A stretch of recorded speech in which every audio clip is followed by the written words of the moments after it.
NASA is planning to land the first woman and the next moon on the moon at the South Pole, which is an area of strategic importance that presents significant benefits and challenges, both related to persistent sunlight and shadows. The role that LiDAR will play in reconnaissance, landing hazard avoidance, and terrain navigation and mapping in aiding exploration of this mission and an eventual one to Mars is essential for everyone to understand. That's why we're thrilled to have Dr. Michael Zanetti, a lunar and planetary geologist from NASA, here to explain it. Dr. Zanetti specializes in comparative planetology, using field investigations on Earth as analogs to better understand geologic processes and features seen in remote sensing data from the Moon and Mars. His current interest is in the use of mobile LiDAR scanning for terrain mapping and navigation, and how ground-based LiDAR can be used as a scientific tool for geology and geomorphology. Please join me in welcoming Dr. Michael Zanetti.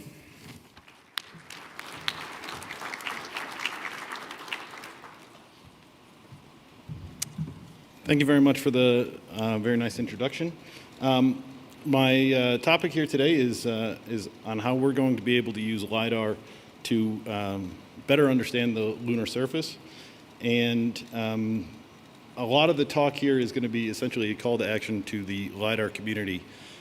Because of a lot of the constraints that are placed on spacecraft and landed assets, LiDAR is a really, let's call it, intense data set. And to be able to use it effectively, we're going to need a lot of help. I'm going to start today with a video produced by the Goddard Space Flight Center that's going to take you to the lunar South Pole.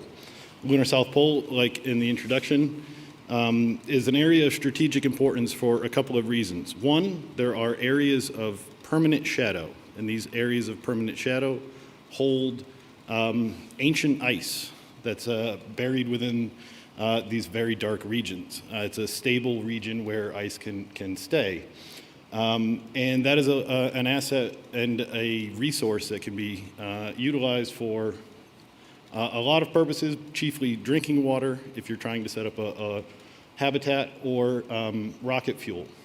What you're seeing here is a 2-year cycle of the solar illumination conditions at the South Pole. And what you'll see is that they're atrocious. They're really, really difficult. At the South Pole, the sun never rises more than 3 degrees above the horizon, meaning you have persistent, permanent shadows, even from very small objects. But there's also areas of near persistent or permanent illumination. And those are tremendous areas for power resources, for solar power resources. And so with those illumination conditions, it makes it a very challenging environment for exploration. So what you see here are 2 images from Apollo 12, which is essentially our best look at what very low illumination looks like from the ground surface. Apollo 12 landed in the morning and had essentially about 6 degrees of solar elevation when they landed. Again, at the South Pole, it will never get better than 3 degrees. And with that, you've got areas of very long shadows and obviously direct sun. And I don't show them here because they're very difficult to show our opposition effects, where essentially if the sun is behind you, it washes out everything in front of you and you can't see topography. I'll digress with a really interesting story about Apollo 12 and Surveyor 3. Surveyor 3 is circled there in the image, and when Apollo 12 landed, the astronauts are sitting in the LEM looking at that image essentially out of the window and saying, oh my God, how are we going to get to that Surveyor 3? They were tasked with going and touching this spacecraft that had been landed previously and grabbing parts off of it just to see space weathering effects. But they looked at that and said, how did the scientists get this so wrong? How are we going to be able to get in there? Do we have ladders? Do we have ropes? And that Surveyor 3 is essentially on a 10-degree slope. It is barely perceptible, but it is these really long shadows that make it incredibly difficult for depth perception and spatial awareness. And then there's the other side of the coin, which is direct sun. On Apollo 16, John Young is famous for saying, Driving up sun is murder. It was really difficult for them to plan their missions around the direction of the sun, so they just had to grin and bear it and drive straight through in those terrible illumination conditions. And so, as a LiDAR person, and most of the crowd here are LiDAR people, they can already recognize the advantages that LiDAR are going to be able to bring to lunar exploration from the ground. It's an active source imaging technique. You're basically bringing your own light with you, and you can see into shadow, and you can basically do these high-resolution terrain mapping that we're all aware of. There is long-range sensing potential that is very valuable for these permanently shadowed regions. Part of the reason that there's ice in those areas is because it's incredibly cold, 40 Kelvin cold. And just engineering rovers that can go into those regions, you do need to do reconnaissance in advance. And what we need to do is basically leverage some of the self-driving automotive industry and robotics industries to be able to help address some of that. But that is an upside, that is an advantage that we have at our disposal. But the downsides are pretty scary. LiDAR systems tend to be very power hungry. And the data volumes are immense, and I'll talk about this a little bit later. These are relatively unproven in terms of what we're considering as ground-based assets, self-driving car-like assets. There are no space-hardened variants that are at a very high TRL that can be just slotted into place for future exploration. So there are some development costs, and the LiDAR industry is understandably focused on Earth, right? And so we do need to kind of peel off some of that knowledge. So as we go forward here, I'll talk about what I'm doing specifically in terms of using LiDAR to help demonstrate the capabilities and needs for lunar surface mapping. We've developed the kinematic navigation and cartography knapsack with the aim of using velocity sensing FMCW-LIDAR hardware to help learn how to explore better using mobile surface mapping. Our system is not nearly as slick as some of the stuff you'll see done on the exhibition floor, but what you see here is an FMCW-LIDAR from Aeva Incorporated, and an Ouster OS164, coupled with a HG 1700 IMU and GPS. All of this massive headstock that you see above my head there is essentially a development test article to prove out or to better understand how FMCW-LIDAR and the velocity sensing capabilities can help improve navigation, orientation, and positioning. So, because I have to answer this to my management all the time, this is not flight configuration, right? We're not trying to take 40 kilograms of kit to the moon. So if you're not familiar with FMCW-LIDAR and, or as Aeva calls it, 4D LIDAR, it provides you with a Doppler velocity for every point in the LIDAR point cloud. What you see here is some tests that we did just filming a drone landing in a dusty area and watching the plume that got kicked up by it, because in addition to all the navigation and terrain mapping that you can do with LiDAR in general, this 4D capability, this velocity sensing capability, really enhances a scientific aspect that needs to be explored. This is very, very let's call it novel technology for new science. And so what you see in the bottom is red and blue. So these are Doppler shifts. Red is moving away from the sensor. Blue is moving towards it. But as it lands, you'll actually see a rotational vortex from the plume, and that can be measured in and do particle tracking and all sorts of really fun science. But another aspect of FMCW that's really important for us to understand for the moon is its indifference or immunity to solar interference and interference from other LiDARs. So if you're imagining putting more than one asset on the moon, lots of LiDARs looking at each other, very similar situation to self-driving cars on Earth, but also that direct sunlight on the horizon being a challenge. I'll go a little bit more quickly here. This is another test that we did with a rover, basically just showing what FMCW-LIDAR technology can see as you're on the ground, following behind people.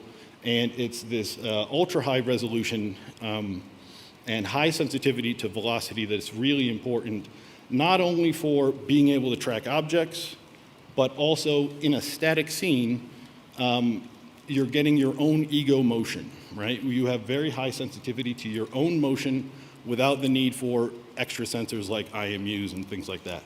But when coupled with IMUs or wheel sensors, this becomes essentially a single source or a single sensor that allows you to do really accurate orientation for positioning.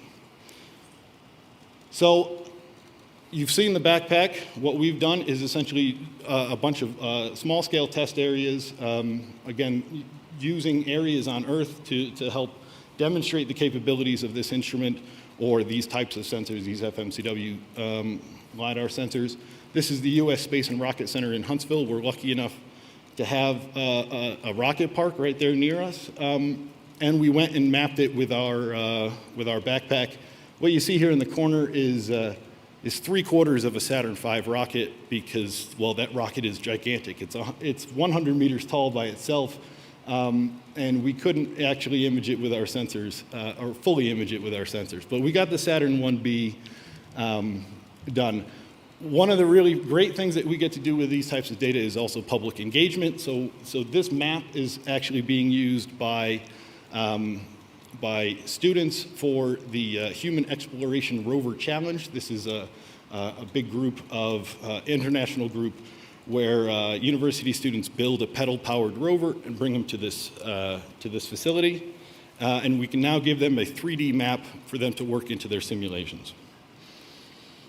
This is the one image that I love to show to my management to show exactly how this can be used on the moon. This is from the Space and Rocket Center, where they have a full-scale mock-up in a lunar crater field, and to show them the power of LiDAR in ultra-high resolution mapping and what you can do to monitor surface assets and also just get measurements of the terrain. It was mentioned in the intro that I'm a geologist and I do planetary analogs. This is one of our most recent tests in November of this year at Kilbourne Hole, New Mexico.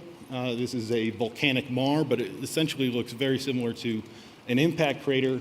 And we did a bunch of scanning there in order to map the terrain for astronaut training, geology training of the astronauts. We basically go out there as a precursor, map the terrain, and then we understand it better so that when the geologists go out, or the astronauts go out there, they can better understand the terrain using our data. I'm not going to dwell on this, but we have basically taken our headstock. It's a modular platform, and we've put it on a rover. And I only show this to show that, yes, we are working on the robotic autonomy portion of lunar exploration. But mostly, whenever I show the backpack, everybody asks me, why don't you just put it on a rover? Okay, so we did. And what you see there is what our rover is seeing with the dual sensor setup. And just because we also had the opportunity, we suspended our instrument from a crane in order to simulate what it would look like using an FMCW style system for landing hazard avoidance. Yeah, so what you see here is a field of fiducials and us translating the platform through it. So now I guess I'll get to the heart of the matter here and discuss some of the operational challenges of using LiDAR on the moon. I've basically broken it down into two terms that I tend to bandy about. It's see and scrap and scan and save. If you're only interested in a navigation solution, it's almost a no-brainer to use LiDAR for the lunar surface exploration. You basically can just wander through the scene, use your LiDAR for object identification, hazard avoidance, and terrain, basically just exploration in that regard. But there are important reasons to save all of that data, to build your 3D maps that are then useful for scientists and mission planners and basically just the public too, right? But that is an enormous amount of data. I think most people here who've used LiDAR recognize that these are at least tens of gigabytes per hour, and just getting that data back to Earth is going to be a tremendous challenge. It can't really be done with current technology if you want to save all of your data and beam it back. So now you have to have different strategies of either using dedicated communication equipment like optical communication, or come up with some way for an astronaut to go grab your data and bring it back if it's those tremendous data volumes. But those tremendous data volumes and all of that data is really important for science. I use just a single example here of the Apollo 17 traverse, which is what you see there, that map. That was 3 days worth of driving around in the Lunar Rover and touring the area. The area that's circled is the rock that you see in this 50 centimeter per pixel lunar reconnaissance orbiter camera data. But what's interesting about that is there's a boulder track. Okay, so the boulder track is this gigantic boulder has rolled down the hill and hit the ground and left big depressions. Scientists want to know what those dimensions of those depressions are. They want to know the morphology of those to back out the energy that was involved in having that rock roll down. And that rock is not small. It's the size of a house. In fact, it's called house rock. But you also want to know the exact morphology of that rock, which can be given to you by ultra-high resolution LiDAR.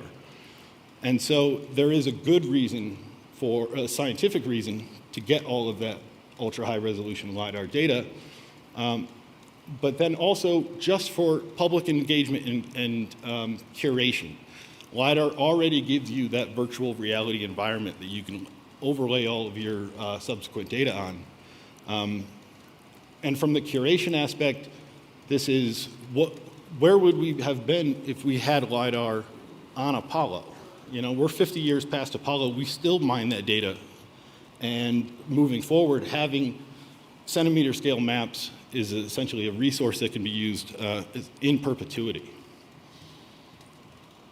So my closing thoughts here for challenges for LiDAR on the moon is, well, LiDAR can actually enter a new frontier. Surface-based mobile LiDAR systems or even tripod systems can be incredibly valuable for exploration on and of the surface of the moon. But we do need to strongly consider specific lunar surface concept of operations and mission operation effects or strategies, and they need to be further developed. You know, from the engineering standpoint, questions about power, onboard computation, data storage, transmission, all of these issues need to be thought about and addressed. And there are potential solutions. I didn't mention them, but you know, can we do things like change our mission ops for discontinuous operation of the LiDAR, or better workflows for SLAM to DEM processing, take your point cloud from a massive data set and get it to a picture. Is there ways to do redundant point exclusion or, you know, limiting point attributes, all these things that we can probably understand better on Earth in advance, but all will have impacts into the engineering components as well. If you want to do a lot of pre-processing, the computing power on the rover or platform on the moon needs to be done. So I'll leave with a couple of questions here. You know, so how can we use Earth-based advancements in LiDAR and autonomous navigation? How can they be leveraged for lunar use? And conversely, what advancements can we get from solving this scan and save problem for the moon, how can they benefit industry? And so this is my last slide. It's essentially an announcement to the LiDAR industry folks here that there are collaboration opportunities to help address some of the things that I've brought up here. There is the Small Business Innovation Research Fund. These are open now. These are, I think, in the order of $150,000 for 6 month to 1 year collaborations. And it is important, if you're considering one of these, to not get scared off by, let's say, a low dollar amount of 150K. If you have a SBIR phase 1, it becomes very easy to convert that into a SBIR phase 3 for long-term engagement and contracting. There are 2 other opportunities that are opening later this week. They are the tipping point and announcement of collaboration opportunities. So please, on February 11th, go find those announcements. And this one's, selfish, but I have a postdoc opportunity available to use the FMCW-LIDAR KNACK instrument for a lot of these questions, terrain mapping and navigation solutions. And with that, I think we're moving on.